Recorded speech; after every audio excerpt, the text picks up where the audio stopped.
Guys welcome back to our channel. రేపైతే మా చెల్లె బర్త్డే ఉంది. సో మేమైతే ఇంట్లోనే ఇలా యమ్మీగా స్వీట్ అయితే తయారు చేసుకుంటున్నాము.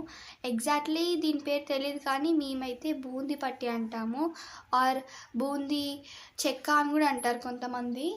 సో ఇదైతే బూందీతో తయారు చేసింది. ఇదైతే బూందీ అండ్ బెల్లం పాకం. ఫస్ట్ బూందీ ప్రిపేర్ చేసుకొని బూందీ మిక్చర్ ఉంటుంది కదా, దానికి ఎలా ప్రిపేర్ చేస్తారు బూందీ అలా ప్రిపేర్ చేసుకొని బెల్లం పాకం ముద్ద పాకం వచ్చేలా చేసుకోవాలన్నమాట. అలా చేసుకొని రెండు మిక్స్ చేసుకొని ప్లేట్స్లలో ఫస్ట్ ఆరబెట్టాలి. ఓకే, ఇక్కడ మనం ఆరబెడదాం గైస్. ఇలా ఒక ప్లేట్ తీసుకోండి పెద్దది.